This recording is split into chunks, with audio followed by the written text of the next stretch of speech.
Salut les motards! Aujourd'hui, essai d'une moto qui paraît inoxydable, ce sont les Suzuki V-Strom 1050. Alors inoxydable puisque c'est un modèle qui est apparu en 2002, donc déjà 21 ans d'existence au travers de 4 générations. 4e génération qui est devant vous, avec pour ce millésime une volonté de Suzuki de différencier le modèle standard V-Strom 1050 de la version DE Dual Explorer pour plus de polyvalence entre la route et l'off-road. Alors évidemment, c'est une machine qui repose sur une base largement commune. On va revenir très rapidement sur l'esthétique. Elle n'a pas bougé depuis l'ancien millésime. Donc on a toujours ce phare issu de la Katana et qui aussi rappelle l'esthétique des DR, machine mythique de Suzuki. Pour le reste, aucun changement, même type de selle. Ce sera un peu différent sur le modèle DE, mais globalement, il n'y a rien de très nouveau à ce niveau-là. Également, absence de changement au niveau du châssis. Tout aluminium avec une boucle arrière tubulaire et un cadre périmétrique qui vient enserrer toujours le même V-twin de 1037 cm3 calé à 90 degrés avec toutefois un changement d'importance cette année. Ces 8 soupapes sont creuses et contiennent du sodium métal qui est chargé de refroidir en fait la tête de soupape. C'est une technologie qui est assez nouvelle mais qui met aussi en avant toute la difficulté que ce moteur a de passer les normes Euro 5, il faut aller refroidir parce que les moteurs souffrent beaucoup en fait avec ces nouvelles normes. Ils sont peu alimentés en essence, ils sont pour moins de rejet, donc c'est assez compliqué à ce niveau-là. Donc une technologie assez remarquable pour cette évolution de ce moteur. Toujours des pistons forgés, là aussi toujours de la qualité dans ce vieux V-twin. Point notable cette année, les deux machines embarquent un IMU, une centrale inertielle, ce qui n'était pas le cas avant du modèle standard, et qui va gérer majoritairement l'ABS, puisque le contrôle de traction, lui, n'est toujours pas lié en fait à ces centrales inertielles, ce qui est un peu dommage, parce que bon, quand c'est présent sur le modèle, autant que tout fonctionne ensemble, c'est pas le cas. Donc ABS régulé sur l'angle, ça c'est très efficace, et surtout un freinage toujours combiné, et ça apporte une vraie qualité à cette machine sur les phases de décélération. On y reviendra en dynamique. Également, les deux motos possèdent un embrayage anti-dribble. Et puisqu'on est à parler d'embrayage, on va voir aussi de la boîte avec des rapports de première et de sixième qui ont été rallongés. Par contre, la démultiplication finale prend 4 dents à la couronne. Et donc ça donne plus de peps à l'accélération, plus de caractère, ce qui n'est pas mauvais du tout puisqu'elle pouvait parfois sembler un petit peu plus pantouflarde avec les différentes versions Euro 4, 5. Donc c'est un très bon point à ce niveau. Les deux machines bénéficient toujours de supports de valise intégrés et l'accompagnant dispose de belles poignées de maintien qui se finissent en porte-paquet. Donc c'est une moto très utile, très pratique. On y reverra, très efficace au global. Donc voilà pour la partie commune de ces deux machines. Alors maintenant je vais rentrer un petit peu plus dans le détail sur la standard avec suspension Kayaba de 43 mm qui ne change pas, débattement de 160 mm avant-arrière, même fabricant pour l'amortisseur, réglable en précharge par molette, ça c'est bien, la fourche est entièrement paramétrable aussi en tous sens, précharge, détente et compression. Donc toujours des très bons éléments qui travaillent très bien d'ailleurs. On retrouve des jantes à 10 branches en fonte d'aluminium qui chaussent pour la version standard des Bridgestone à 41. Le freinage est assuré par des étriers radio Tokiko à 4 pistons. Le maître-cylindre est lui classique, il n'y a pas de maître-cylindre radial. On va maintenant passer sur la version DE qui elle va s'équiper vraiment plus off-road baroudeur on va dire. Avec évidemment une suspension un peu plus capable, 10 mm de débattement en plus. Là, c'est pas énorme, on aurait bien aimé avoir au moins 30 mm de plus, que ça fasse 200. Là, on est donc à 170 à l'avant, 169 à l'arrière, donc c'est quasiment semblable avant-arrière. On a également des jantes à rayons en 21 contre 19 pour la version standard, donc ça fait une grosse différence. Ces jantes rayonnées chaudes des Dunlop Mix Tour, l'arrière est tubeless, mais l'avant, lui, il est à chambre. C'est quand même un point assez étonnant, voire dommageable peut-être, ou pas. Chacun se fera son avis là-dessus. Sur le train avant encore, la DE propose un garde-boue en 3 parties, ce qui évite les casses d'après Suzuki en tout terrain. Bon, c'est à voir, mais en tout cas c'est assez joli. La machine arbore également plus de protection. On les voit ici, ces éléments tubulaires qui viennent parer les carters latéraux. Un sabot aluminium contre un sabot plastique en composite sur le standard. Les repose-pieds sont également différents, ils sont en acier et pas en aluminium et toute la géométrie de la moto surtout diffère. On a sur la version standard un angle de clone de 25,4 degrés, une chasse de 110 et un empattement de 1555 mm. La version DE va proposer un angle de clone de 27,3 degrés, donc c'est quand même beaucoup plus important, une chasse de 126 mm et 40 mm d'empattement supplémentaire. Donc une moto beaucoup plus longue, beaucoup plus ouverte en géométrie, avec une prise en main qui va être légèrement différente aussi. Surtout que On va parler un peu ergonomie. Je vais m'installer sur la version DE. La version DE est aussi beaucoup plus haute, 855 mm, ce qui est déjà pas mal sur la version standard, ajustable sur 20 mm d'amplitude. La selle de la DE est fixe à 880 mm, c'est conséquent, vous voyez, bon moi je tiens dessus. La machine est étroite donc ça va. Les repose-pieds sont toujours un peu placés au niveau des jambes, ça j'ai moins, c'est pareil sur la standard, on aurait bien aimé que ce soit un peu plus reculé. La selle est également plus étroite pour permettre d'enserrer plus facilement la machine et plus efficacement. Et surtout, le guidon est élargi de 40 mm par rapport à la version standard. Donc on a un excellent bras de levier qui vient compenser ces trous avant en 21 et un empattement conséquent avec une position qui est pas mal du tout au final. On peut vraiment être sur l'avant, bien contrôler le train directeur et en off-road c'est assez efficace. Également beaucoup de recul sur la selle, que ce soit la standard ou la DE. Ça c'est très agréable pour les grands et il faut être grand sur celle-ci quand même. J'ai les deux pieds au sol mais, parce que la moto est étroite, mais en dévers, en tout terrain, ça peut être un peu tendu parfois. Ergonomie toujours efficace et simple au guidon de cette Suzuki V-Strom. Et sous les yeux surtout, un tout nouvel écran TFT, on va dire enfin, Suzuki apporte cet élément. Et le graphisme de cette dalle personnifie tout à fait ce que sont les Suzuki V-Strom, des modèles simples et efficaces. Il n'y a pas de fioritures, c'est très ergonomique, c'est compréhensible immédiatement, on navigue très facilement dans les menus, c'est joli en plus. Les commodos sont très agréables, ils sont larges, on a également un régulateur de vitesse intégré, donc voilà, Suzuki propose pas mal de belles choses à ce niveau. Suzuki reconduit également sa barre accessoire au-dessus là sur la bulle. C'est plutôt efficace pour pouvoir y poser des GPS ou tout autre matériel que vous voudrez y poser. Cet écran va permettre de paramétrer très facilement le contrôle de traction, les modes moteurs, 3 modes moteurs sur cette machine, A, B et C.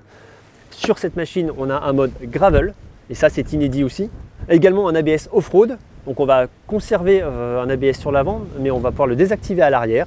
Il y a une vraie différence entre chaque mode, donc ça c'est aussi appréciable. Une différence tout de même entre les deux modèles, la bulle réglable de la standard, toujours sur 80 mm.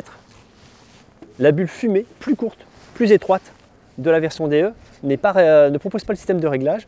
Toutefois, à mon avis, il est rétrofitable, comme on dit, on peut le rééquiper, a priori, il y a tous les éléments pour, donc c'est bizarre que Suzuki ne l'ait pas proposé d'office. Un tour rapide au guidon de la version standard, où on voit bien que j'ai les jambes fléchies au sol, elle est beaucoup plus basse. Donc comme je vous l'ai dit, modulable sur 20 mm, donc c'est pas mal pour les plus grands. Et évidemment la même aisance ergonomique pour toute l'électronique, c'est très semblable sur les deux modèles, à part le mode gravel dont se dote la version DE. Voilà pour les différenciations entre ces deux modèles en statique. Maintenant je vous propose d'aller retrouver leur capacité sur route pour la standard, sur route et off-road pour la version DE. Je vous emmène. Premières évolutions en ville au guidon de cette Suzuki V-Strom 1050 version standard. Premier constat, on retrouve ce twin en V. J'insiste là-dessus parce qu'il n'y en a pas beaucoup dans la production actuelle, c'est plus des twins parallèles. Donc on a un caractère bien particulier avec cette architecture moteur qui est très appréciable. On se rend compte également que les rapports de boîte et la démultiplication finale qui ont été modifiés, c'est aussi un petit peu sensible. On a un étagement global plus fin à mon sens, avec un rapport de boîte en première et en sixième légèrement rallongé, mais une démultiplication finale raccourcie, 4 dents à la couronne quand même. Donc il y a quand même une meilleure dynamique et ça met en valeur la personnalité moteur de cette machine. Voilà, c'est quand même paresseux sous 3000 tours. On va rentrer des rapports et on les rend d'autant plus facilement qu'on est au quick shifter. 2 séries sur les Suzuki V-Strom désormais. Et il marche à la perfection. C'est d'une douceur remarquable en montée comme en descente. Alors sur les intermédiaires, on a une mécanique pétillante et assez démonstrative. Également toujours un bon toucher de frein, mais très incisif. Le frein avant, ça fait partie des spécificités de ce modèle. C'est presque trop violent. Alors on s'y fait, je sais que ça demande un temps d'adaptation à chaque fois. Le frein arrière est très dosable également, très efficace. C'est globalement le mot qui convient à cette moto, c'est efficacité sans esbrouf. Ouais, ça accélère fort quand même. C'est vraiment une machine reposante parce que évidente en fait, évidente de prise en main, évidente en géométrie, il n'y a rien de trop prononcé, c'est confortable, c'est réellement fait pour rouler loin et longtemps. Et c'est dédié à cet usage, qui est beaucoup de confort, moi je trouve. Les selles sont bien découpées, sont suffisamment denses. Idem pour le passager, c'est très bien foutu. Ça pourrait être un peu plus confortable au niveau du dessin des poignets, mais bon. Pareil, la bulle tout aussi appréciable. Quand elle est levée, on bénéficie d'une bonne déflexion. Voilà, un poste de pilotage, encore une fois, efficace, hein, c'est toujours le mot. Alors une mécanique assez souple quand même. Vous voyez, là je suis à 40 en quatrième, aux alentours de 2000 tours. Ça repart sans cogner. Hein. On ne se fait pas déchausser les plombages. En 5 ce serait plus compliqué, mais là en 4, on va passer la 5. Ouais, non, à 2000 tours ça passe. Pour ce gros V-twin, c'est quand même assez remarquable. Hein. Ça prouve la qualité de l'injection et des rapports, des multiplications modifiées aussi. On a une bonne qualité de suspension globalement. Ça peut être parfois un peu sec sur l'arrière. Ouais, ça se dirige très naturellement. Une grande qualité, une précision de trajectoire. Bon freinage. Ça plonge pas trop. Hein. C'est bien tenu en hydraulique. On laisse le V-twin évoluer entre 5000 et 9500 tours. Le début de la zone rouge.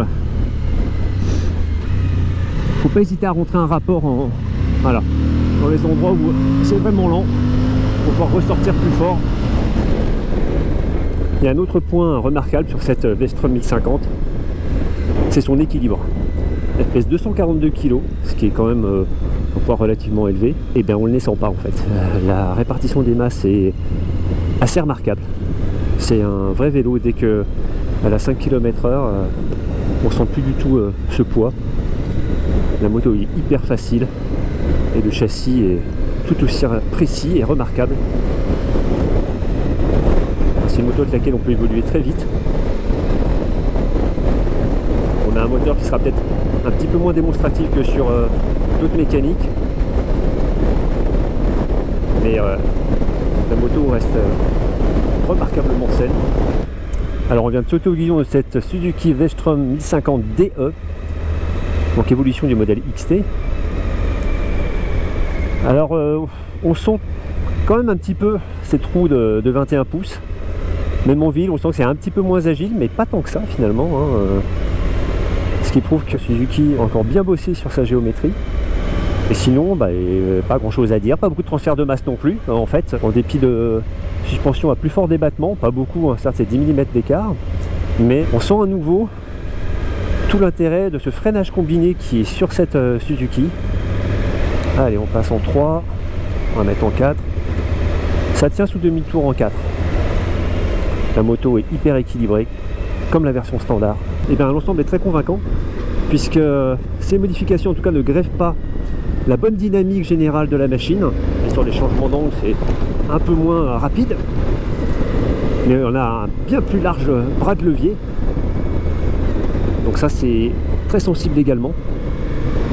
Agréable aussi, hein, parce qu'une position plutôt détendue et efficace. Les assistances fonctionnent remarquablement, que ce soit le contrôle de traction. Alors certes, il n'est pas sur l'angle, il n'est pas lié à la centrale IMU. Alors on a un beau point de vue là, ouais, magnifique. Une montagne enneigée derrière. Contrôle de traction donc très efficace, très doux dans sa régulation, encore une fois. Et un ABS, lui, régulé sur l'angle. Et ça apporte un vrai plus dans ces évolutions un peu plus délicates en météo. Excellent toucher de frein toujours, avec ces éléments combinés qui assoient bien l'arrière. Hein. Un bon ressenti des informations du train avant également. Et même si c'est moins vif, c'est à mon avis quasi aussi efficace dans la virole, serrée ou plus déliée. De quoi regretter de ne pas avoir des suspensions plus capables. Hein. Là c'est un peu dommage, ils ne sont pas encore allés assez loin, la Suzuki, ils n'ont pas démarqué je trouve ce modèle DE suffisamment du modèle standard. Allez, un petit tour en off-road au guidon de la DE. Bon, c'est de la piste, hein. Ça va pas aller chercher plus loin. Déjà on apprécie d'avoir le quick shifter, ça aide bien en off-road, avec des pneus plus adaptés, des Dunlop Mix Tour, donc un peu plus adaptés, c'est pas non plus des enveloppes très tout terrain, ça permet de faire un peu les deux. Donc là on a passé l'électronique en mode gravel au niveau du contrôle de traction, donc ça peut faire des dérapages avec l'accélération, ça contrôle tout de même un petit peu les travers qu'on peut faire. Là les suspensions montrent que on survole le terrain sur ce type de revêtement, évidemment sans grosse cassure. Bon, l'injection gère vraiment très bien, on est au millimètre hein, pour les remises de gaz. On peut vraiment contrôler la force moteur.